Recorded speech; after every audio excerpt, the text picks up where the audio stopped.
启老师哦，然后来跟我们讲现在这个题目。那康默启老师呢，他的专长是应用个体。你们可能想要知道什么叫做应用个体，对不对？那等一下有机会的时候可以请教一下康默启老师。那所谓的应用个体，它事实上它的专长在 I/O 啊，Industrial Organization， 意思就是产业组织哦。那产业组织算是应用个体的一个小分支。那应用个体呢，它是专门做实证，然后实证很厉害哦。等一下大家可以看一下，它是应用在健康产业上哦。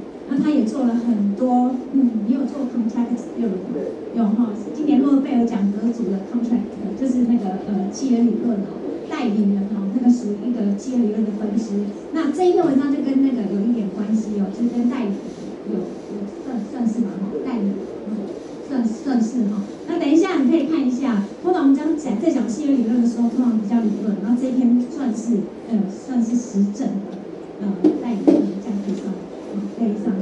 那当然了，唐老师他还应用在家庭family 对吧？他做了一些 family 的东西哦。那等一下你可以看说，应用个体是怎么应用在这个实证上面。那如果说各位同学想要找论文题目啊，博士或是硕士的话，那不知道什么叫做应用个体的话，那等一下可以参考一下唐老师的想法，然后参考一下他的做法跟他的结论。那现在我们掌声的欢迎来欢迎唐老师。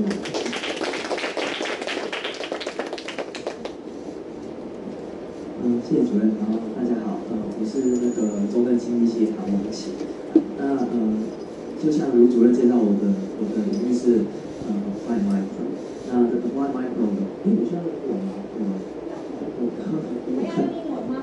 不用，我先看，没关系，忽然看到不好意思。那applied micro， 所以我来到就是今天很高兴呢，我今天来到贵系这样，对不对？好像是觉得蛮适合就是由我这样一个人来 present 这样。那所谓 applied micro， 其实就想的是apply 就是我们所谓 micro theory 的理论，然后我们去检验这个理论，去 test 这样子的理论，再应用个体的资料这样子。那我的这个文章呢，主要是就是所谓 medical provider agency and pharmaceutical demand with universal coverage， 然后 evidence from Taiwan。那这个主要的 focus 在这个 medical provider agency。那这个 agency 的问题呢，就是其实我就直接进入我的文章好了。那其实就是我们在生活之中，我们常常会需要寻求一个专家的帮助，或者去用专家的一个诊断。那举例来说，像你们看我这边是所谓的医疗市场嘛，那医疗市场当然就是我们去看医生啊。那其实现在网络那么发达，有时候我们生病啊、感冒啊、发烧啊，我们可以 Google 一下，一直流鼻水，然后发烧到37.7度，那我是不是发烧了？我是不是感冒了？我是不是得了流感？但是其实 Google 都可以 Google 得到。可是问题是我们不能够做的是什么？我们没有办法去诊断自己。我们没有办法去开药给自己做这件事情，因为第一个就是说，假设大家不是医生的话，我们没有这个权利，我们也没有这个资格去做。那我们就是在这种时候，我们就是要找所谓专家的帮助，就像是医生一样。那我们需要他来帮我们去做这样子的一个决定。那这个其实不只是在医生，那在很多的行业都一样。那举例来说好，就是像这一篇 Leffit 跟 Severson 他们的文章，他们就是看所谓的 real estate agents， 那就所谓房地产经纪人，那他们就去看说，我们很多时候因为我们不熟房地产，有的时候可能也许大家没有这个经验，或者是可能你爸妈或者亲戚你有听过，就是说我要买卖房子其实不是那么容易的，因为市场资讯很混乱，而且又需要很多的可能需要很多的知识对于这个市场的状况这样子。那比如说，那像我们最近碰到，像我不是台中，那我最近搬到台中来，那有人就问，台中哪块地怎么样？那我这种外地人就不可能知道。那 Leffit 跟 Severson 他们去做一件事情是什么？他们去比较说，如果是房地产经纪人，我们现在委托房地产经纪人买卖房子的时候，跟他们自己买卖房子，就是说房地产经纪人买卖自己的房子，那有什么样的差别？那原因是说，他们发现说，因为对于这个房地产经纪人来讲，他买卖别人的房子的时候，可能说时间拖的没有那么久，也就是他们不会等到一个最好的时机才出手，他们可能会很快就出手。可是如果是他们自己的房子的话，他们可能就会等得比较久，他们会等得比较好的价钱，愿意去付出这样子的一个 effort 或者是这个 time 去做这件事情。但他们发现的确有这样子的不同。那所以说，关键在于说，如果说我们所谓这个专家，他在帮我们这个我们叫做principal嘛，就是我们是委托人做决定的时候，如果这个决定里面也包含了他们自己的 incentive， 那可能是 profit incentive， 可能是whatever kind of incentive they prefer 这样子的话，那他们会不会帮我们做决定，跟帮他们自己做决定的时候，是做出一样的决定？基本上，这就是我们要说的 agency problem。然后，如果说我们比较 rigorous 来说，就是所谓 principal agent， 那这两个的关系，那我现在你只要想到就是，如果我们 agent 做自己的决定，跟 agent 帮 principal 做的决定有所差异的话，那我们就说这是一个 agency problem， 理论上是这个样子。那我这篇是看那个所谓的 pharmaceutical market in Taiwan 这样子。那在这个特别是在这样子的一个所谓的药品市场，这个市场的话呢，它会考虑就是说，我们怀疑或者说我们就 suspect 说 medical providers， 那这个 medical providers 其实包括了就是医生、诊所跟医院。那你会想说，为什么我要用 medical provider？ 为什么直接说 doctor 就好了？那原因是我要强调就是说，因为医生在做决定的时候，有时候会引发他背后的机构。那举例来说，诊所的医生他能够做的决定，可能就比大医院的医生来得多，因为大医院很大嘛，那他们可能有一些执行的高层，他们做了一些决定。那以我们药品市场来说的话，那大医院进的药不是医生自己决定的，而是医院的经营层决定的。那这样子来说的话，医生就算想要开他自己的药，可能也不一定能够完全开。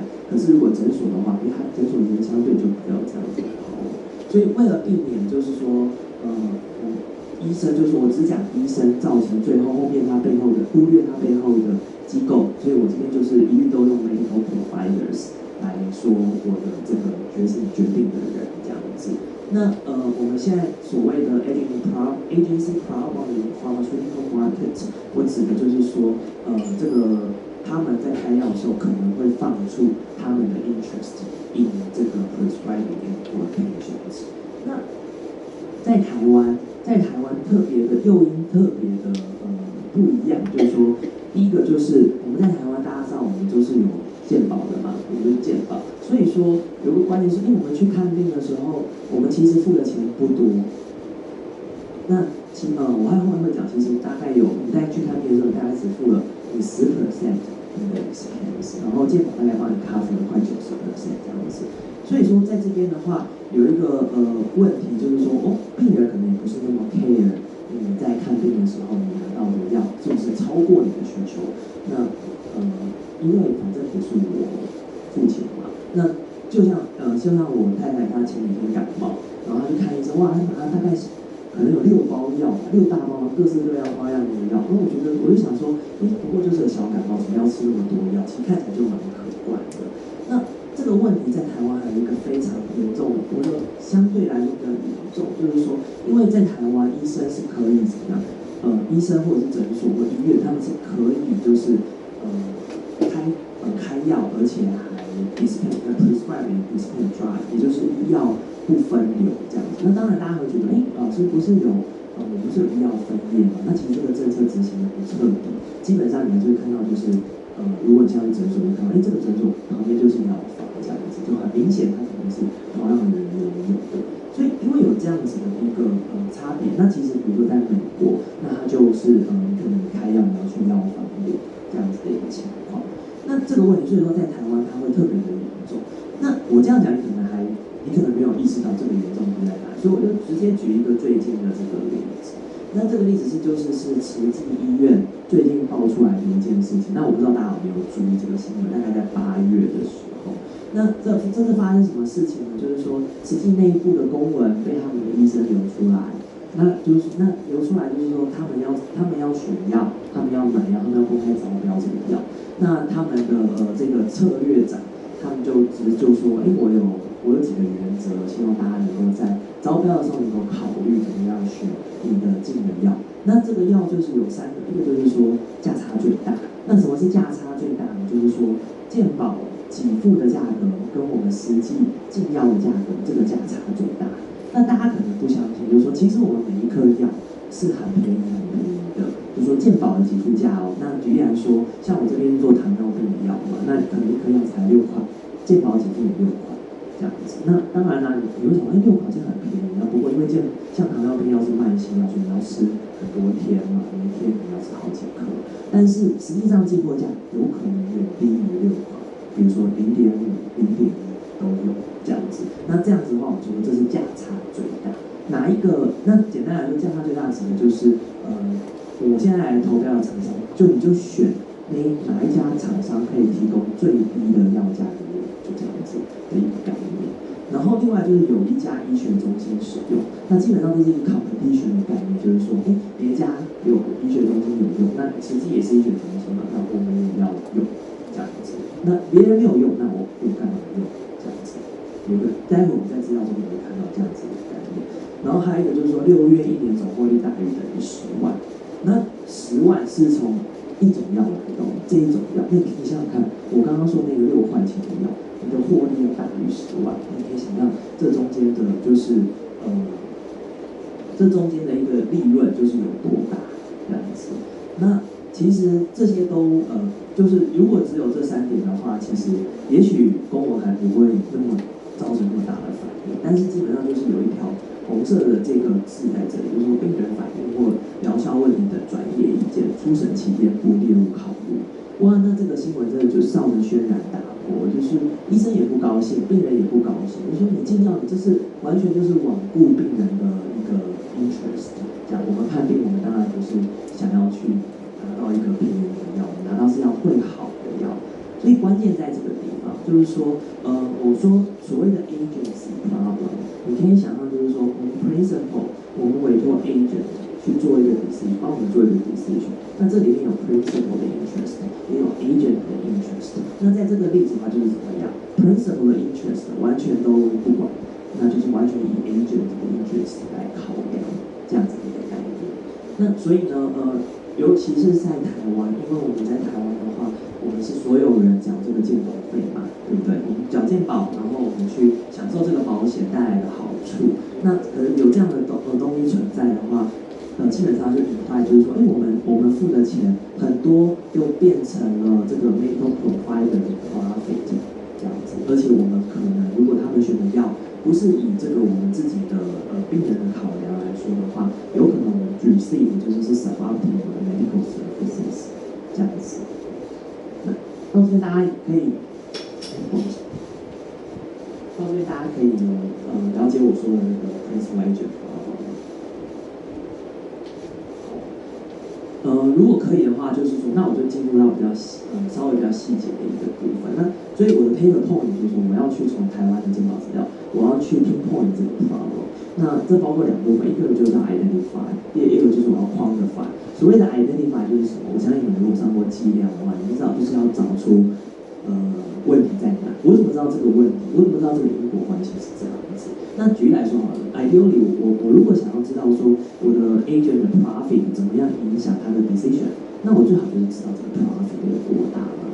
那每增加1块钱的 profit， 怎么样去影响我开药的 likelihood？Ideally 我们希望这样子做。那举例来说，以苏卡就是做类似这样子的。那2012那个文章，那可是问题是，这个资料其实很难找，不太可能，因为你想想看，像刚刚这个它是内部流出来的公文，那我们更很难想到医院会告诉我说它会有一个内账，然后这个内账我们从我们要赚 profit， 你可以想到几乎是不可能。所以在我的 paper 的这一篇的话，我们就是用 proxy 来试着去 identify 这个东西。那我的 idea 就是说，我们能够用去分别不同的 medical provider， 那来去比较他们的不同。那怎么样分别呢？举例来说，我就是用他们会对，就是说直觉上来说，它不同的这样子的 medical provider， 它的对 profit 的反应会跟其他医生不一样。举例来说，公立的医院或公立的诊所，那它因为实际上是公立的，它跟相对来说比较跟私立的医院来讲，它没有那么 profit oriented 这样子的一个意思。那或者说 owner of medical institution， 你可以想一下，就是如果你今天是一个诊所的老板，跟你是一个诊所的员工，那哪一个会对 profit 比较敏感？那我们在这边就是去做这样的比较。那其实这个 idea 也不是我的，那我刚好最近就有蛮多相关的文章，就是说去发现说，这个不同的 ownership， 举例来就是 public 或者是这个 owner 的话，它会有对 profit 有不同的 reaction， 影响它的decision 这样子的一个概念。那所以在这边的问题就是说，我要去 identify 这个 agency problem， 那其实呢，我在实践上我做的是可以把它变成就是说，我是about providers have different prescription patterns。那举例来说，就是说，如果说更有 financial incentive， 它是不是更可能开比如说我们说学名药跟厂牌药这样子的一个开法这样子。那这个东西我待会晚一点会讲，不过基本上我们就是要去看不同的人，他是不是有不同的prescription behavior， 因为他开药的行为。那我基本上是要去估需求嘛。那其实这个估需求方式是在我的一个领域，就是我的 empirical IO 的领域，是一个蛮 standard 的一个做法。那它其实，我相信大家是因为我们是各位是应用经济系的学生，我想大家可能或多或少有估过需求嘛，尤其是consumption是你们的强项这样子。那在 empirical IO 里面，它估里面有一点点不一样。那基本上就是说，它主要是一个 structural estimation， 就是所谓结构性的估计。那这个结构性的估计呢，就是可以等于是我们从一个utility出发，那 utility 里面我们设的参数是可以去估这个里面的东西。那一般来说，如果是传统的话，它有一个问题，就我不太有提到。我先讲它，就是这个地方说，我先说我这个 market 是那个糖尿病的药，那它叫做这个 oral anti-diabetics， 那个糖尿病的口服药这样子。那它主要就是说，主要是降低你的那个血液中血糖这样子的一个药。那它有跟其他市场不太一样，就是说，它的这个消费者跟我们所谓的这个 buyer 或者 payers 这样子的话，那是跟我们一般市场就是说买的人就是决定的人，那我们这里叫 consumer， 他们就是 medical providers， 因为是他们去买药，就是医生去买药，然后 prescribe 给病人吃这样子。那而且付钱的还不是病人，不是 user， 而是谁？健保，是 insurance 这样子。那所以这边是我提到的对市场的就是在这边跟一般的 IO 的市场不同。那我刚刚说传统的里面的 analysis 的话呢，就是说我必须要去处理这个 individual characteristics， 因为我的 point 是要去看 medical provider 它的 decision 嘛。那我要看说它是不是 owner， 它是不是公立的、私立的、public 这样子的话，那我就必须要去 incorporate 这个 individual characteristics。可是如果是用 traditional 里面的 analysis 的话，那如果大家有学过，它基本上是以产品为你的 I， 也就是你的估计的单位这样。那你可能会有很多产品，然后你可以就是做联立的。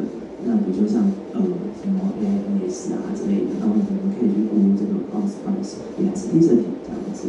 那可是在我们这样子的一个做法中，有两个问题，一个就是说它没有办法 incorporate 你的 individual characteristic， 也就是没有办法去 incorporate 消费者的特征。那其实你仔细想一下，就是说，我如果是做哪个产品的话，那虽然买哪个产品，我们以产品为计量单位的话，那就算买产品的人是不一样的，那这些人是没有办法去 attach 到产品上的，因为你是以产品为单位这样子。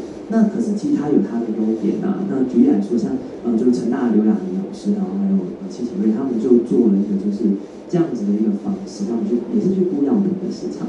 那有个很大的好处是什么？就是我们可以去处理价格是内生的问题。那如果大家学过demand analysis来讲，哇，这个内生真的是非常麻烦。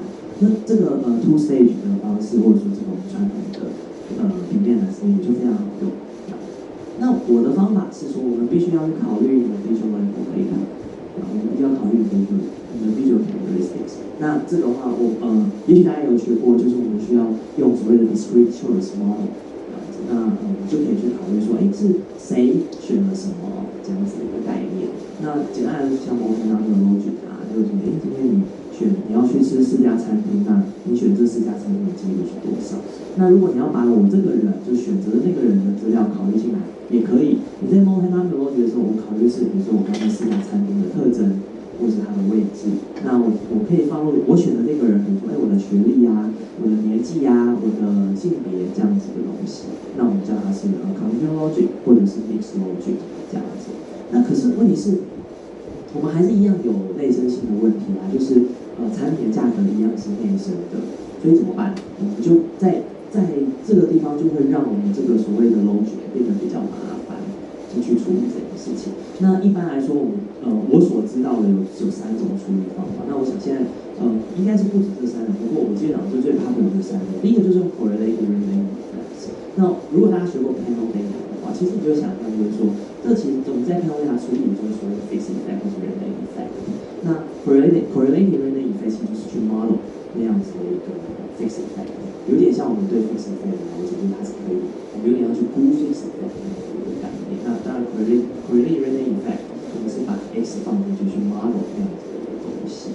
那但是用它的话有一个坏处就是说，我们就必须要去接受一些比较强的假设，而且我们没有办法去估计，就是没有办法去quantify我要quantify的 agency effect。Control function to proof 也是一样，就它其实蛮好用的，就是我们就有人去 model 我的内生性这样子一个方式，那我的一样没有办法 quantify。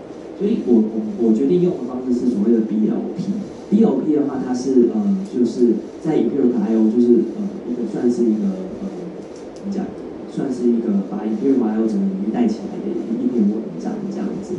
那他们之所以有这么的有一个这样子 leading 的 power 的话，就是说他们做了一件事情，就是他们能够把我们没有看，它可以从 aggregate 的 information 之中去取出 individual information， 合理的用统计的方法，然后来估你的需求，这样子的一个概念。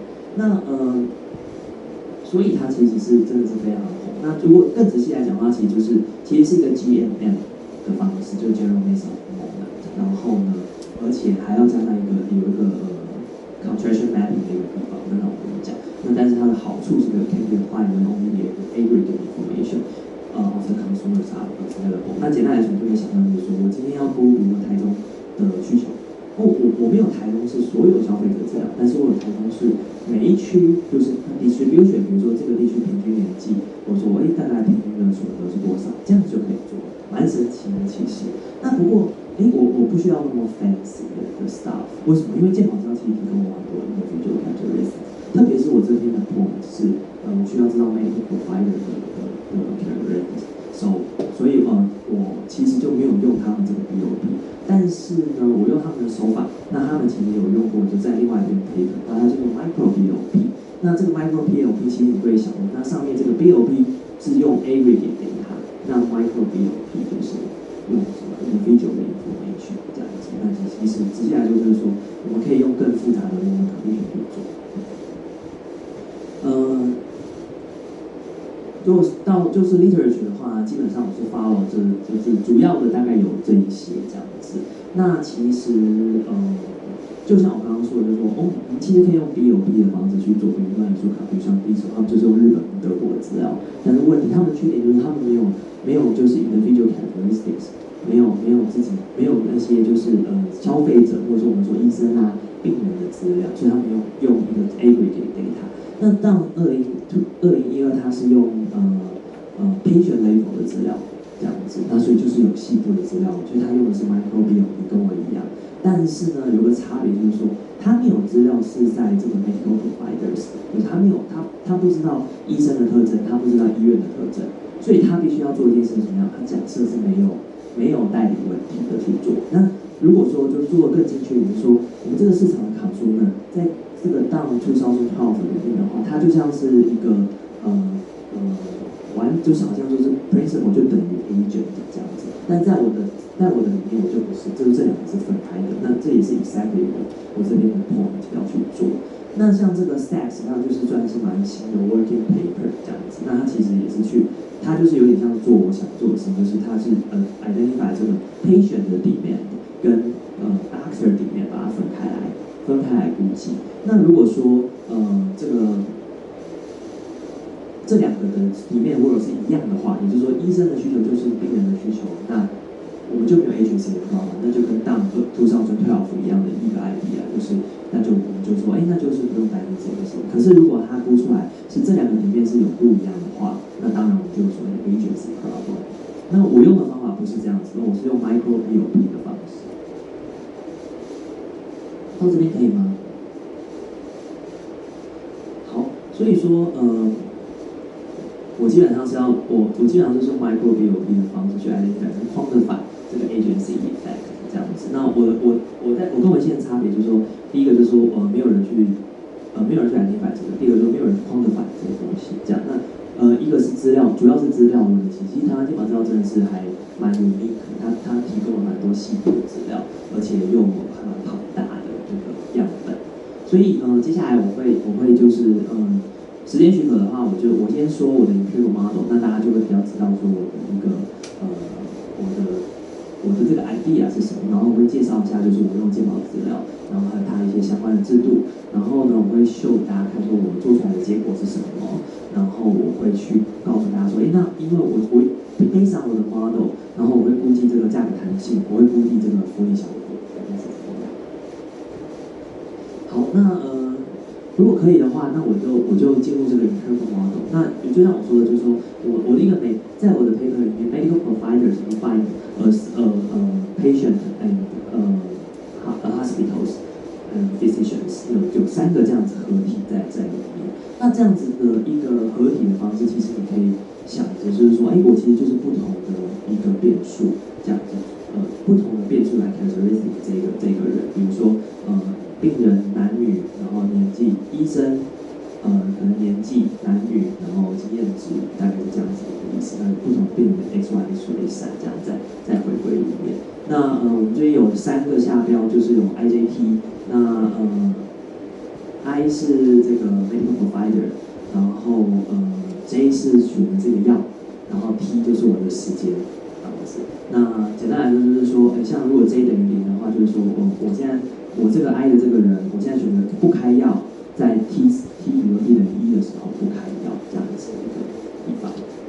那这是一个我的 utility， 就是说这个 medical provider 的 utility。那你如果只看这个的话，你就其实还蛮可以的，就是说，那我的假设就是针对你每一个医生他在开药的那一个 moment， 也就是 IJT 这个 moment， 然后对这个 I， 然后开这个药就 J 在 T 的时候，他考虑的是他的派还有病人的 U 这2个。那简单来说就是说，我们是 principal agent problem 嘛，所以说我们有 principal 的效用，我们有 agent 的效用在这个里面。那我用派当然就是有 imply 说这个是 medical providers 它的 profit 在这个里面这样子。那所以我把它用这个assume 这个效用是 linear 的话，那我把它写成这个样子。那写成这样子的含义是什么呢？就第一个就是这个 X1、X2， 还有这个epsilon， 这个是 product characteristic， 也就是药的特征。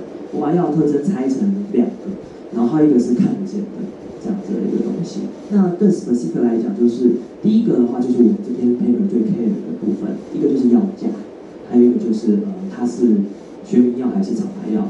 对，我好像一直没有提到学名药和厂牌药，那基本上你可以想象，药刚出来的时候通常都是厂牌药，因为它是有专利保护的，药厂花了很多钱研发出一个药，然后有专利保护。可是等这个专利保护期过了之后，有任何厂商你都可以用这个成分来研发相同成分的药，这样子，那这个就变成学名药。那你可以想象，就是说一个厂商是花了很多钱去投资，去研究，所以才成立这个厂牌药；另一个厂商是它基本上只是靠你而已。那你就想他们出来这个药价差就还蛮大的。对，你可以记一个简单的，如果你不熟的话，就是说厂牌药通常都贵，很贵；学名药通常都相对的便宜，这样子。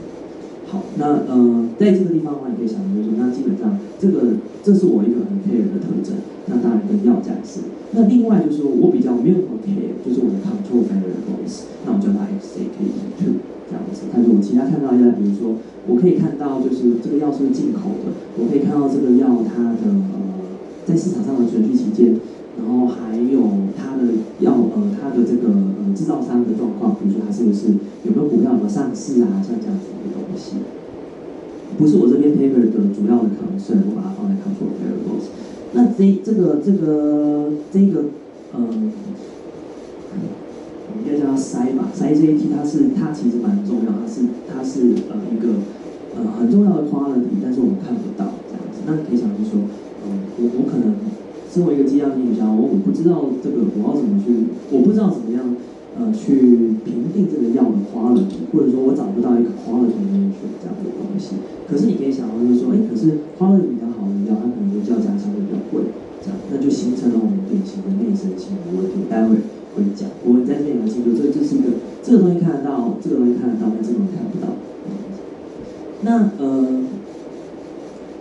因为我是要做medical provider 的 characteristic， 也就是 individual characteristic， 那你会注意到这边都是什么？这边是 product level 的 data， 所以我为了要把个人的资料，也就是 consumer 资料带入，我怎么做呢？我们就是用所谓的 random coefficients 的方式，也就是我把这个所谓的 Z 这个东西，也就是消费者或者说在我们这边的 medical provider 它的这个特征带入我的这个估计，我要估计这个系数里面，这样子。那简单来说，我去allow说，你什么样的人对什么样产品的特征可以有不同的偏好。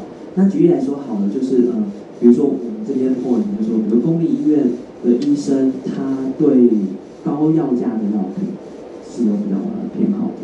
公立医院的私立医院医生对低药价的药品比较有偏好。假设是这个样子，那我们就可以在这个里面做凸显这样子的差别，就allow这种不同的差别。不同的医生、不同的消费者有不同的选择。那这个就是我们去让它 preference 可以变动的这样子一个概念。所以我一样把它分成 Z1 跟 Z2。那原因还是因为我们这边变数非常多，所以 Z1 就是我的 point， 我们最 focus 的地方。那就是其实就是我刚刚讲，就是它是它的那个它是不是 owner， 它是不是 public 这样子。那其他的就是 provider characteristics， 我比较不 care 的，但是我还是要 control 它的效果的，就像是年纪，就像是性别这样子的东西，我放在进去。那你会看到这边还有一个 alpha bar 跟 beta bar， 这个东西是什么？这个就是 common 的 preference。比如说我刚刚说，我不是allow每个医生可以有不同的 preference 在不同的药的特征上吗？那可是我有一个平均项，就是说我推导可以把这个平均项找出来，也就是说，我去除或者说我 control 每个人的 heterogeneity 的 preference 之后，我会找到一个 common 的 trend。这个 common trend 就是说一个 on average， 就是医生的偏好，医生对高价位的医药的偏好，医生对学名药的偏好，我可以在控制这个抑制性之后把它提出来，它是一个平均的一个概念，所以我叫它 common preference of the provider of 2D product characteristic K 这样子。那所以说你可以这样子想，就是我们所谓 random coefficient， 简单来说就是你分成一个就是有抑制性的部分，还有一个就是一个 common trend 在你的 preference 里面。有一个就是大家都是平均的偏好，还有每个人不同的偏好。好，那如果这样的话，我就是把这个 model 再做一番整理，我就变成这两个。那这个基本上就是我要估计的 model。一个是上面这个话是一个utility这样子的东西，那这个 delta JT 是我最需要的东西。这个 delta JT 呢，它是一个怎么样？它是个 product specific constant trend that are common among providers。那 idea 就是说，我刚刚不是说我们可以找出一个 common trend， 也可以找出一个每个人的 heterogeneous trend 这样子的一个概念嘛。那我其实现在就是说，好，我现在让每个人的特征都有它发挥的地方，我也找得出这个 on average 这个 delta。那这个 delta 你可以想的就好像我们在做 traditional analysis 的时候，就是你的 quantity 这样子。那但是我们以前如果用 product label 做需求的话，你的 quantity 是没有控制消费者特性的。那这边的话，你就是去控制消费者特性之后的 delta JT。这个 delta JT 扮演了很大的角色，就是说，因为它在后面还会再做一个回归针对它这样子。那其实就是做我们传统的一个方式。那这边的话呢，就是要强调，就是说，我在这边呢有一些 interaction term 其实是怎么来的，就是我刚刚不是讲了，我其实这边就是我的 alpha， 然后跟 z 讲，或者是我的 beta 跟 z， 我就带入个人的关系之后，但是呢，我这个 delta 取出来之后，我再怎么样对产品的特征去做回归，基本上的 idea 是这样子。如果觉得老师的好像有点复杂，就这样想，这个就是一个有控制个人特征的需求分析，这样子跟之前的需求分析不一样。那控制个人特征就在这个地方，需求就在这个地方，这样可以吗？好，希望我越讲你们越清楚，尤其是我待会讲实证的时候可能会更简单。那不过重点是我们上面这个有 TAT 就是我的 logic model。那我不知道大家有没有学过，就是说我就是反正就是去算说你选择某种药的 likelihood 这样子。那像我的文章中，我有25种药，我就是25种选一种药的这可能性这样。那它可以写成是这样子。那这个 delta 我就用在第二 second stage 就是长这个样子。second stage 呢，就是大家可能会比较熟悉，因为如果只要你有上过剂量，你就知道我们有 two stage least square 嘛。那我去估这个时候，就是这个 delta 这一是我估出来的，我把我估出来这个东西，它是 common trend 的一个需求的变量，我当成 y， 然后呢，我用产品的特征去做回归，基本上就是回到我们原本就是熟悉的里面的 analysis 这样子。那原因是我已经控制了就是individual characteristics， 所以我现在是可以做 product level 的 analysis。不过问题是我们还需要什么？因为有价格在这个里面，所以我们需要它 IV 来做。那我这边 IV 的话，工具变数就是基本上就解决内生性的问题。我需要找一个工具变数是怎么样，会影响 X， 但是不会只会直接影响 X， 但是不会直接影响 Y 的。那我这边取的工具变数呢，其实就是取你可以想到就是说，基本上就是市场竞争的变数这样子。那市场竞争变数包括就是说，在同一个类似的产品中，它有多少的竞争产品数，或者它有多少的竞争药商数这样子。那这个其实是就是BOP 的一个概念啦。那这个我是其实用它们来比来做。那最后就是我还要做一件事，就是我要估弹性。那你会觉得看起来麻烦，其实这真的就只是大家大学都学过的弹性的概念，只不过我必须去估，必须用在我的这个 model 上，让我的影片长得比较难看一点。不过我整理起来的话，其实可以变成这样子，这样就我就可以用我算的东西去估弹性。好，那这边可以吗？就是我基本上是我可以用 model。好，希望大家就是能够 get 这个 idea， 讲到我们来看资料，希望资料会可能大家比较熟悉一点。那要强调就是说，为什么健保资料是不错的一个资料库呢？对吧？或者说你要这样讲，就是说它在这个世界上的重要性是什么？第一个，我们是全民健保，所谓全民就是什么？就大家都要保。所以市场上没有 competitors 跟全民健保竞争，没有一家公司做这件事情。可是如果你在美国的话，你有不同的 insurance company 可以选，那你在选择 insurance company， 其实你就代表你有做一个选择的动作。那你在这个情况之下，可能你有一个特征去影响到你的选择，那我们叫做 selection problem。那可是呢，我在这边就没有，因为我就只有一家全民健保这样子。那另外一个就是说，我刚刚讲的说，因为台湾医药不分业，所以他们的 incentive 是很强的，相对于美国或者其他欧洲的城市。那有两个制度要提的，一个就是所谓的总额预算。台湾健保有一个总额预算的制度，那基本上 idea 就想到就是我们有一个上限，每一年的健保支出都有一个上限这样子的idea。那这个上限的话呢，它是分区来给的，分这个叫什么？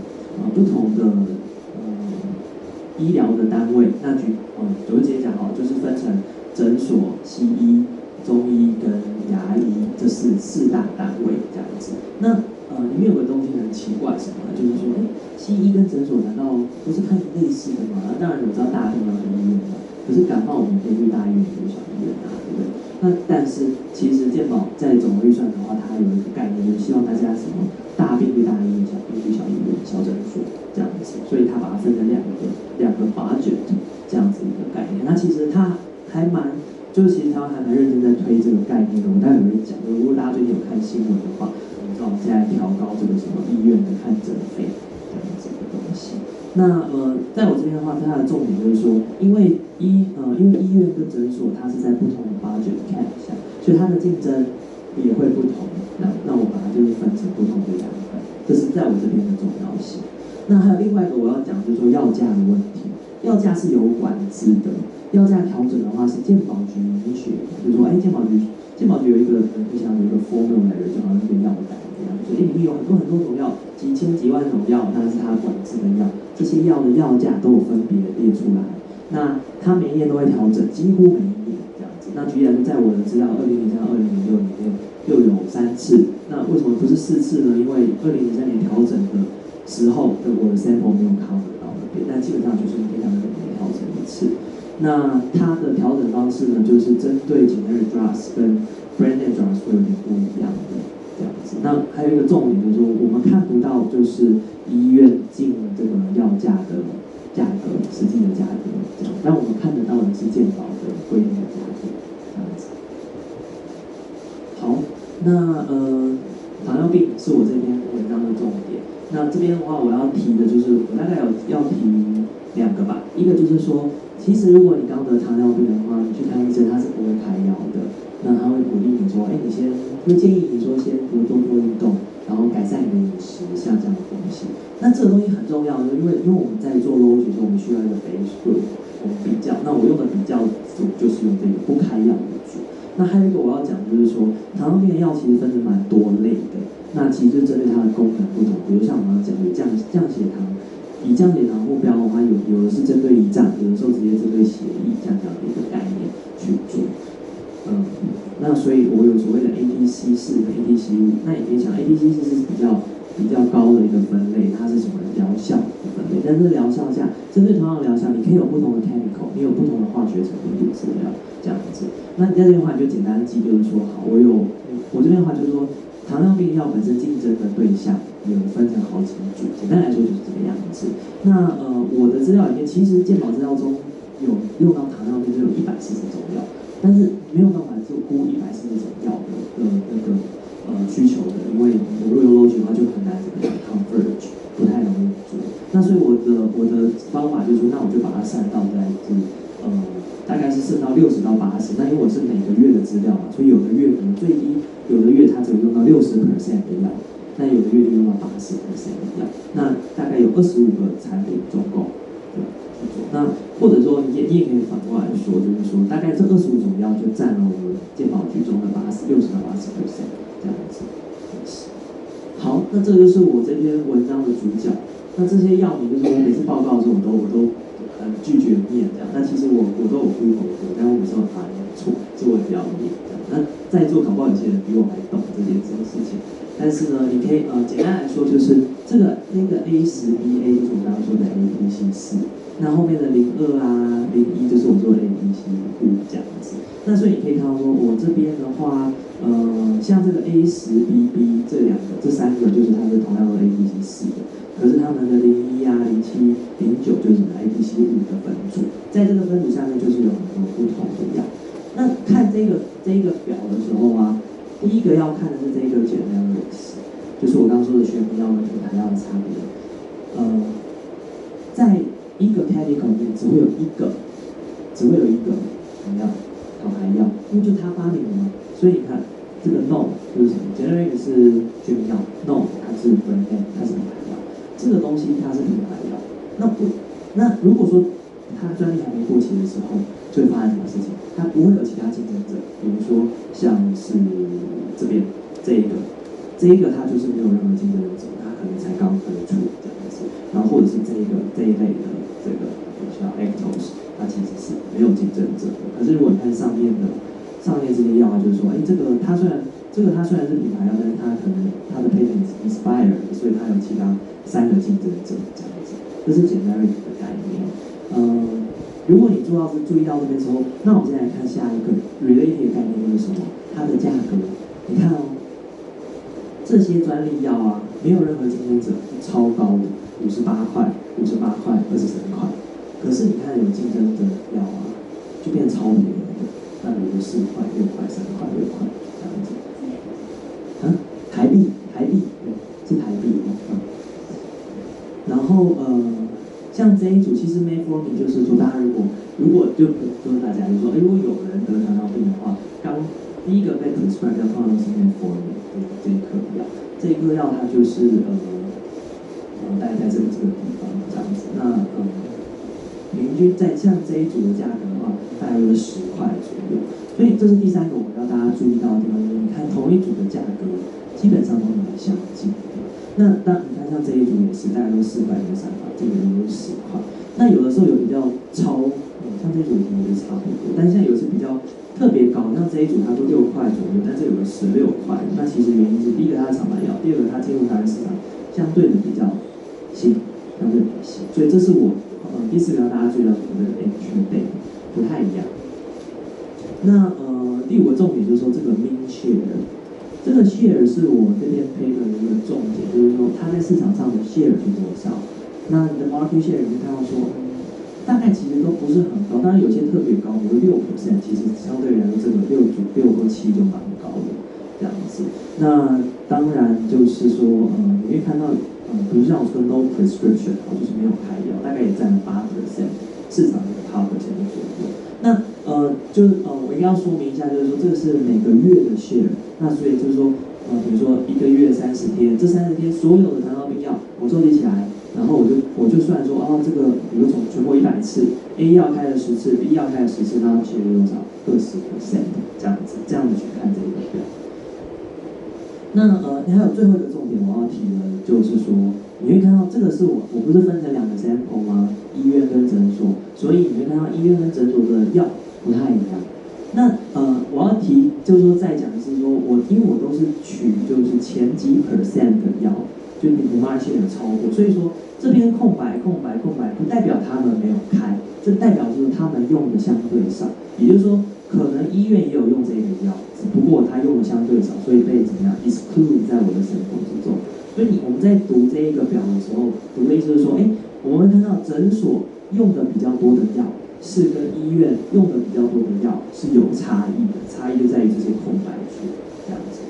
那我可以 summarize 一下，就是说，基本上就是说我有医院中在我sample中有23种药，诊所我有25种药，那有14种药是 common 在2个sample中的，那可是有9跟11个是只有在医院或者只有在 clinic 这个 sample 里面。那这个 market 是蛮 decentralized， 就是蛮分散的。那平均的 share 大概就是大概就在3%左右这样子。那还有一个就是说，品牌药它是在医院的这个 sample 之中，它是开的比较多，它用的比较多，就是9。那诊所是只有5个品牌药这样子。那平均的药价，平均的这个所谓厂牌药价是品牌药是3倍于全民药的，就是一个是平均7块，一个平均大概20几块这样子。这个是这边就是指说这个药商有没有上市上柜，对，就是出版。所以说我们这边大概有页是说这个药的药商它是有上市的，对，比如说如果我们就中国化学制药吧，就是有上市。还有其他问题？对，这是我们的主角。那这边有个图。那从这个图的话，就是我希望大家可以看出来，就是它的时间跟随着时间的趋势这样子。那这个虚线指的就是药价，那比较黑的是 hospital， 比较淡的是那个 clinics。那你会看到平均来说，就是平均价格在 hospital 是比较高的。那他们在2004、2005这个地方有一些改变，那尤其是在最后它有一个蛮大的下降的幅度。那第二个要注意到就是说，你会看到说他们的这个是 share 的改变。比较黑的是 hospital， 比较淡的是诊所。那比较黑的这个话，你看到，它的改变幅度是慢慢下降，但是它幅度没有下面这个这么大。那基本上 idea 就是它跟 market 的 centralization 在改变，就是说有没有这么的集中，或者这么多分散。那这个的话就是说，它可能就是分散慢慢有点集中，然后变得很分散，又有点集中，分散集中这样子的意思，也就是它 share 的改变这样子的意思在。那我这个就是说，基本上你会看到说，简短的摘要就是说，你会看到药价在医院中是比较高的这样子。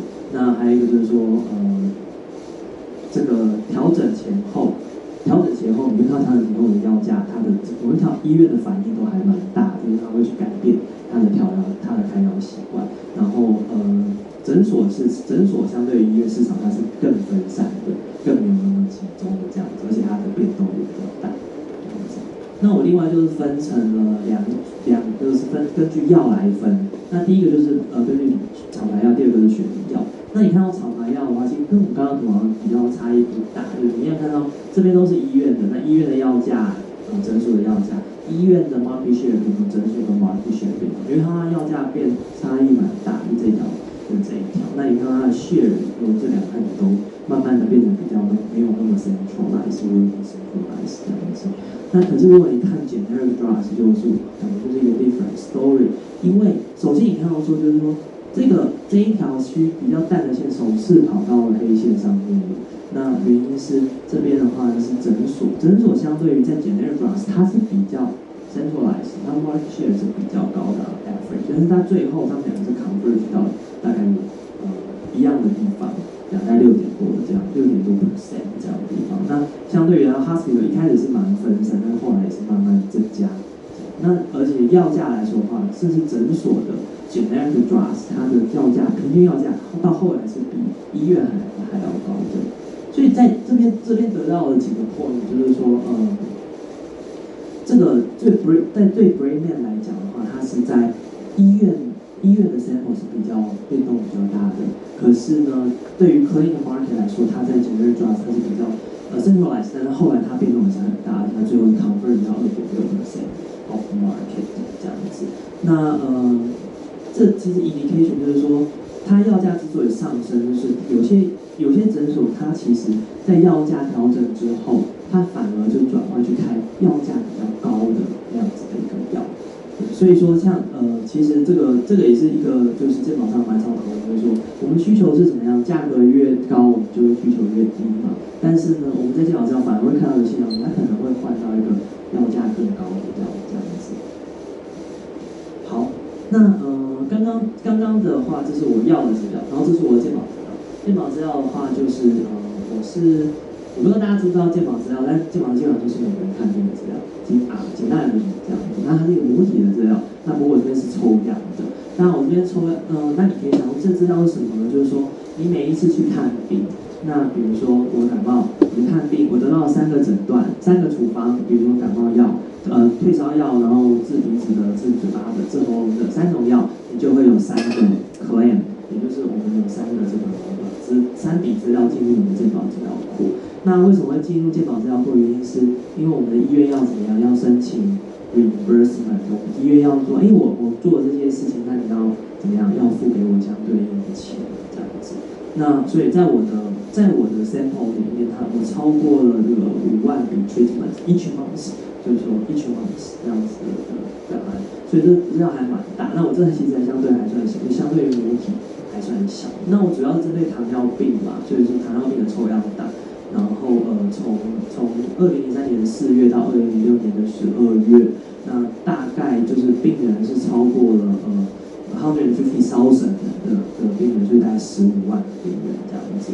那我每一个资料我的观察的characteristic 我都知道，就是说我知道什么药被开或者没有药被开，而且我知道病人、医生、诊所还有医院的资料这样子。这个是我的 summary statistics， 就是我的 hospital 的。那你从这张表上你可以看到，就是说在医院的话，在我的 sample 里面大概快1万个医生。那医院大概573个。那其实573大概就是所有健保 cover 的医院，就蛮接近那个数字的。那另外就是说这个病人大概有超过10万个在医院之中。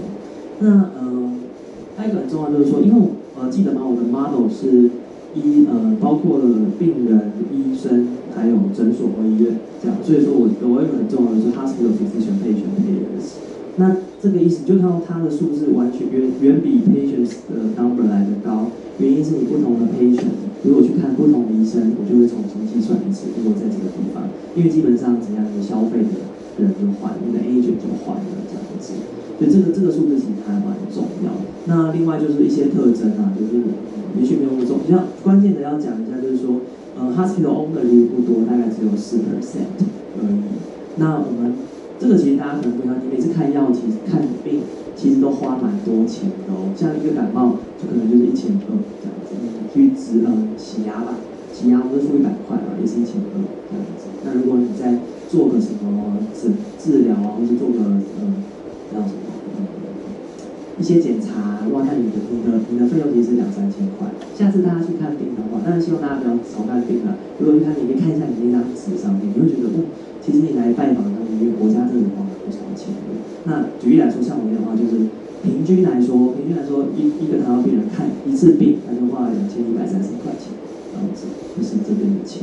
那另外就是说，还有一个很重要的是 public， 大概有24% 的医院是 public 这样子。那对，这2100块之中，其实有88% 是国家帮你付掉的，那你自己就可能就付那200块这样子，或是更高，如果在医院看的话。是，对，这是糖尿病的严重程度。那其实糖尿病的它有几个过程，就是一开始可能不会吃，后来就开始吃药，吃药之后更严重会打针，对，就会打那个胰岛素这样子的。我们有分程度，就是说看你打的针啊，或者吃的药这样子。对，所以说我应该讲它是1、2、3这样，已经1、2、3级，所以说你看这个还蛮严重的。那这是诊所的特征。诊所的话有个重点，就是看诊所的 owner 是远比医院来大得多的，还有86% 的这5680个人中有这些86% 都是他诊所自己的老板这样子。那你在诊所看病比较便宜，就比医院便宜1半这样子。那大概有4688家诊所，但是公立的诊所就不多嘛。这样，我相信大家也蛮少看到公立的诊所。那不过他病人的话也相对比较少，就是6万7。那因为是糖尿病，大部分在我治疗大的时候，很多人都去大医院看。那还有最后一个就是我的 observations， 就是大医院就有200多万病，那时候非常大。那但是诊所的话就是大概是快到100这样子，所以是很大的资料，跑起来很辛苦。那这边是其实就是说，这其实蛮有趣的一个 table， 那但是比我想象中的小，很多是大家可能看不清楚。不过基本上就是说我这边是每一种药，这边是不同的药，就是我刚刚列的那些药。然后这边的话就是开药的这些人的特征。像举例来说，就是说有多少 owner 是开第一种药，有多少 owner 开第二种药这样子，或者是说。有多少病人是男病人拿了有多少药是开给男病人，有多少这种药是开给女的病人，这样子的一张表。所以我的 title 写的是 Who prescribed the drugs？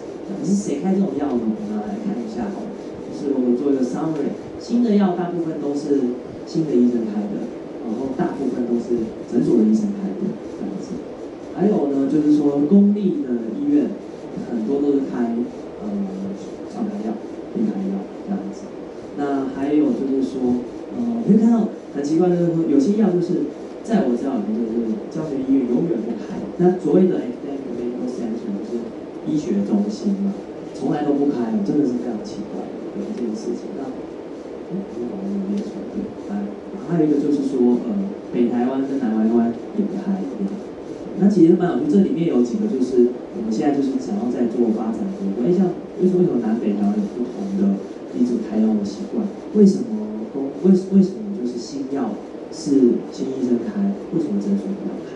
这样子的问题，其实都是我这边 paper 没有讨论，但是有继续pursue的一个概念。那这边大家有什么问题？我是不是时间太多？还要请教一下请说。就是刚在看说你在湖南一个医生他们的效用好像是用拍的那个婴儿机体嘛，然后最后看到不晓得是我没有看还是你的当时上面写的是那个药的价格那些，是，但是你不是用药的价差，对，是吧？我是用它的价格，就是我不是用价差，因为我看不到它的进货价。对，然后拍跟 U 就是医生跟病人的效果没有错，然后还有一个药的特征是 X。因为毕竟拍应该是要看价差嘛，只是就比方来。对，所以我就只能用 X。其实我们现在就是在做，就是用我刚才提到艺术卡的方法，我们其实在推广出来。对。好，那我们就最后我要讲 critical result， 就是这个 agency effect， 就是我估出来的效的值。对，我还剩多少时间？15分钟。我尽量快一点。因为结果大概是就是说，其实这个就是我最关注的地方，就是我这个药的特征，还有我个人的那个 interaction。那比如说我去看 owner 跟这个 public 他们的不同的对这个，如果药价比较高，或者说如果是它是血液药的话，它的 preference 的改变。那我估出来的是这样，就是说第一个就是看到说它的系数都是它的 sign 是一致的，不管在 hospital 还是 clinic 生活。那这不是 marginal effect。就是因为这是 logic， 所以我没有去算它的 margin effect 多少，不过所以你就能 take 这个 size 当成它是一样的 size， 那这基本上是必要去算它来include。不过我们可以正确可以翻译，就是说 owner 是比较有可能开贵的药跟血明药，然后 public hospital 是比较会开 AA 的药，还有什么brand name drugs 是给他的药。那如果说你现在这个你看一次病，它价格比较高的话。这样子，那你就是医生可能会开比较高的价格。那还有一个就是说，如果你的 share 比较大，比如说这一次看病中，病人的 share 比较高，对不起，健保局所 share 的 percentage 比较高，那医生也比较会开高价这样子。所以这是我的几个摘要，就是说owners likelihood 是比较，它会增加，就是如果是价格比较高或者是需要，那public medical providers 刚好是相反。那另外一个就是说，如果是你这次的看病价格比较高，或者是健保帮你给付的价格比较高、比较多的话，那医生也会开比较高的药。这是我们 identify 的 agency effect。那这是其他的 interaction term 的结果，这个我就不要讲好了。那基本上就是说我可以看出一些，比如说男性医生、男性的病人，或是比较老的病人，他比较可能被开哪种药，在 clinics 或者是在 hospital 这样，或者是说，他如果是比较有经验或者没经验，他会开什么样的药？我可以从这个就是这个表格能够看出，都可以算出来。这样子。那 second stage， 这个地方我想一下，就是说，这其实我刚一开始有提到有 BOP 跟 micro BOP 的差别。那基本上就是有观察得到我们叫 observe 跟 unobserve 的两个概念。那如果 BOP 的话，就是它就是只有这一个 term， 没有这一个，没有这一个。那我的 paper 的话就是没有这一个，只有这一个，只有 O 的部分，就是只有观察得到的部分，基本上就在这边。那因为反正我也把它跑下作为 comparison。那另外就是我有 compare， 就说这个 traditional demand analysis。所以我们直接来看结果好了。那这个就是我做的 first stage。那 first stage 其实重点是什么？大家都知道，如果你做 IV 的话，第一个就是要检验你的 IV 是不是 valid。那我在这边还算是 OK 的这样子。那这是 first stage result。那 second stage 这个就是我们的关键，就是说那我做出来是一个负的。那这个就是 marginal effect， 就是说我的价格增加1块，我会减少我的需求是怎么负的0.789这样子的一个概念。那我们可以想的是一个可以算是 share 吧，这样子。对，那但是如果是generic drugs 的话，你会增加你的需求。那旁边这个就是 BOP 跟这个传统的就是刘老师老师他们的一个估计，你看到他们也是负的，但是你会看到 size 是不太一样的。那当然原因就是说，这个跟这个都没有 control 所谓的 individual characteristics。那这个是 clinics 的 result，clinics 到这边也是差不多，不过我会看到就是如果用传统的估计就有点不一样。那其实我的解释就是说，不管是这一个还是这一个，它的道理就是他们都没有控制所谓的 individual characteristics。那我跟它唯一的差别就在这个地方。那我做出来的 result 还是蛮 make sense 的，但他们就会变成一个正斜率的一个需求曲线这样子。就是那个在市场上的时间，就是他的年纪，对，就是 vintage 的 square， 就是，对，但是我没有特别去分数的，因为是它的值很大，对，所以简单来说就是说，我 second stage 就是我估做的是一个负斜率的需求曲线，然后对，就非体语觉得 longer history的 drugs 它会通常都是比较贵的，但是在 hospital 里面，可是如果是在诊所的话，比较在市场上存在比较久的药，反而是便宜的药这样子。那医院比较 prefer generic drugs， 那进口药它是医院也是医院比较 prefer 的这样子。那另外一个这个就是在如果是有上市上柜的药的话，它会增加需求，所以这就是一个是正向的。那这是比较啦，就是说这些我刚刚稍微提一下，就是说我跟其他两种方法的比较，那基本上就是差在就是有没有控制你的 visual characteristics 上。好，那这是我的 pricing estimates。那我估出每一种药的这个系数的弹性。那其实 point 在这个地方就会看到，哇，这个品牌药的弹性都超大，意思是什么？价格变动一点点，需求就大改变。这样，只要品牌药一调价，那你就会狂用。如果提高价格，那就会很多人不用，基本上应该是这个样子。那还有一个就是说，你会看到在组中间，就同样的竞争对手，在这个 ADC4或 ADC5之中，他们的弹性都差不多。那其实也是一个就是说我这个估计还算是合理的一个部分。那但是平均来说，就是我这边估出来的弹性其实蛮大的，这样一个负9，一个负10亿这样子的一个结果。那还有一个就是说，对，我会发现说，就是台湾的这个 medical profile， 它的对generic drugs 它的药价是比较不敏感的这样子。那基本上刘老师他们就是说，如果这其实就是一个 agency priority， 他们就是 prefer 这个 generic drugs。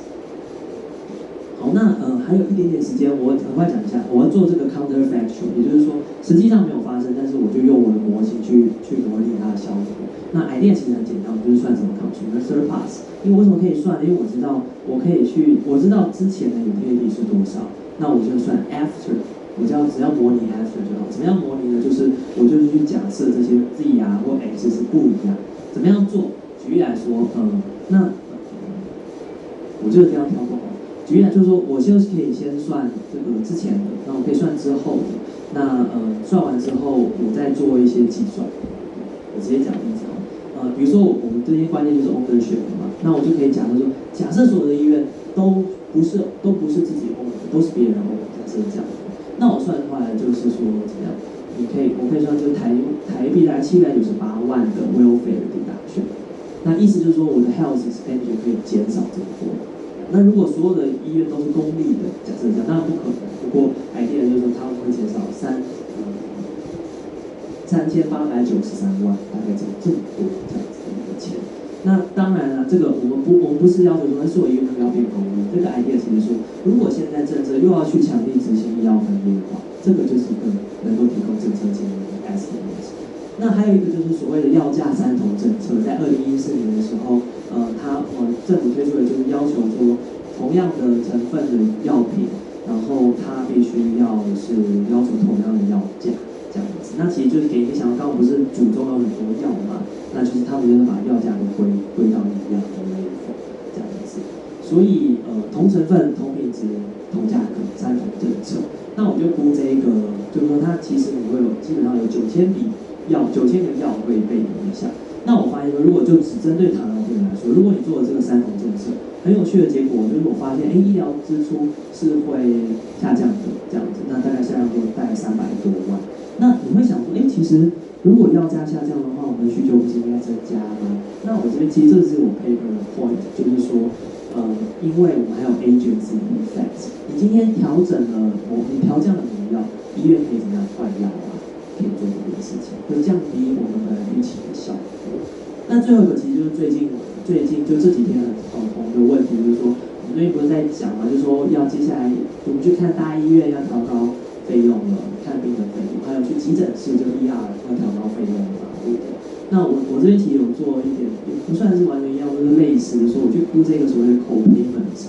那因为我们常有一个 argument 就是说因为这个我们病人付的钱太少了，所以我们会有什么逛医院啊，或者滥用药物的情况。在这种那如果我算的话，就是说，如果针对这些糖尿病病人，我把他们的share 都拉到是50%，本来是80几嘛，那我就加到average 是50%。的话，那我会发现就是你的医疗期它可以加价300多万概念。那当然我强调我刚刚跳过页面，就是这是2014年的数，就是根据2014年的得病的人数，还有2014年8月的来计算，就后面都有几%到这个，这是2014年。好，所以conclusion 就是说我就是做了一个demand analysis 的 framework 去分析这个台湾的药品市场，但重点就是我可以 identify 跟 quantify 这个 agency problem 这样子的一个大小。那我发现这 agency problem 还蛮大的哦。那主要我发现说，这些 owner 或者这些 public hospital， 他们对这个 generic drugs 跟 expensive drugs 他们的态度是不一样，他们 prescription 不一样的。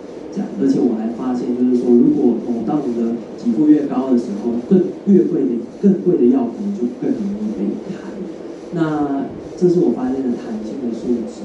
然后另外一个就是说，发现就是medical provider 它是对品牌药的弹性更敏感，因为它价格更敏感。然后我的 quantify 是大概就是1 million 的美金的一个 consumption， 就是它的 health expenditure 的改变这样子。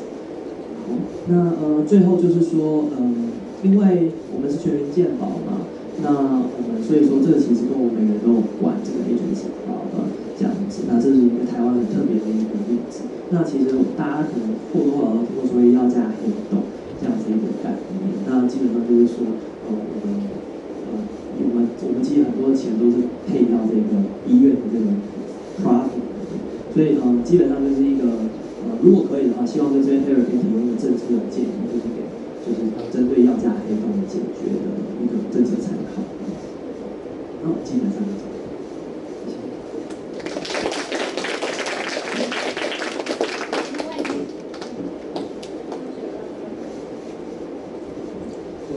两个小问题，就是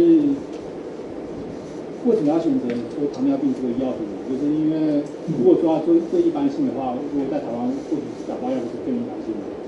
然后第二个问题是，因为我不知道糖尿病这个药品怎么常见，但是如果是以癌症这个东西的话，其实台湾还蛮多人会选择那个在健保以外的药品去做选择。是。那如果选择这样子的一个药品的话，其实更能够去看出它代理人或者是。因为他既然可以选择非健保给付的话，那就可以看出就这个医生代理人是一个这样的问题。对，这是很好的问题。为什么选糖尿病？第一个说，其实糖尿病在台湾来讲，好像是应该是给付，如果说就健保给付的话，好像是第4大，如果我没有记错，就是它 extension 还蛮高的。不过就是说回答你这个问题，为什么糖尿病药？其实有个很重要的就是说，因为糖尿病算是个蛮 standard 的一个病。那我说 standard 就是说，今天就是基本上只要不是太特别的病例，我们去看糖尿病的时候，它的这个 procedure 都是一样的。那换句话说就是说，如果说每个人都很特别的话，那变成说，他如果是开那个药，比如说是开品牌药好了，那变成其实是因为病人很特别的关系。但是糖尿病的话就变成说，其实就是这样子啊，你就是开那metformin，所以就有很多药可以选。在选择的时候，那就变成是很多都是医生可以有自己的 discretion 的时候。对。那第二个问题就是说，我们其实这是做健保资料的问题，就是我没有办法观察到不在健保给付里面药的资料。也就是说，医院如果有做这样子的开药，或是他有做这样子的买卖的话，在健保资料里面看不到的。所以如果有这样的资料的话，我觉得这会变得非常好的研究。这样，谢谢。还有吗？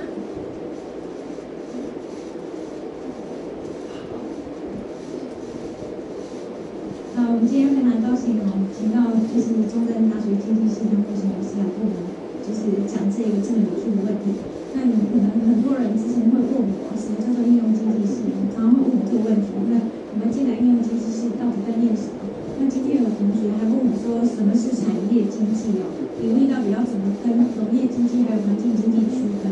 那今天呢，我真的非常高兴请到黄梦琪老师，因为这是一个非常非常好的应用经济的问题呀，就是它能够应用，其实通常会讲个体就是通常它会应用在像健康经济是说大家就是怎么讲，就是消费者身上可以看到的就是产品比较细的这样子的时政问题我们通常都会比较简称把它归纳在应用个体里面，那它领域就很广啊。可以是贸易，可以是健康经济，也可以是我们说的还有没有劳动经济啊哈。labor economics， 或是 family， 我们现在讲的是教育啊，或是说家庭问题，这些其实很广泛哦，就叫做应用个体。那我们不讲理论的话，实证其实就是你今天看到这样子的例子，那个例子非常生活化，然后非常非常怎么讲，很有应用的价值啊。那如果说你们真的不知道这是什么，这是一个非常好的开始。那希望说今天呢，就是唐老师他讲的这个这么精彩，我觉得讲得非常清楚啦。我觉得你们真的非常幸运哦，因为我相信很少老师在中兴大学很少有老师讲这么清楚，就是说也就了解怎么做，一步一步，然后怎么去应用这样子的资料库，得到这样的结论。那这个结论呢，后面到底跟你在以前学的经济理论到底有什么关系？我觉得今天真的是讲得非常好，就是在需求那部分哦。通常我们说高价位的东西哈，弹性需求弹性比较大嘛，需求价格弹性比较大。那今天就真的是验证了这样子。因为这叫是什么药？就是有厂牌的药，有厂牌的药。那你看它需求弹性这么大，那反而就是学名药需求弹性比较小。那如果说用传统的经济学理论来看的话，那厂牌药的话，那它就是比较贵的药。那通常价格很高的，你只要降一点点，那大家通常都会去抢嘛，应该是这样，通常会用。就像你买名牌一样，名牌会降价的话用抢。那当然这是在消费者心目中呢，会觉得说名牌比较好，所以。厂牌药是比较好的药，我相信每个人会这样子想啊，多多少少，那好像是学名药，好像是就是价格比较低。那因为已经过了专利期，你会相信说，虽然我们还是告诉我们自己说其实没差，可是事实上在消费者心目中应该是有差的。即使医生告诉你说其实都是一样，只是过了专利期，那这是真的非常非常应用的问题，非常实际哦。我只是希望说今天这是我们第一场学术演讲啊，所以真的非常非常谢谢你们。就是唐老师在跟我们同学做一些很重要的启发，尤其坐在下面是硕士班同学还有博士班同学。那我希望说给你们一个新的开始啊，知道说这真的是在做研究，真的在讨论一个比较严肃的议题，而不是只是在表面上就是讲来讲去，永远都是在那个问题的表面上解决那个表面的问题而已。那这真的是非常非常精彩。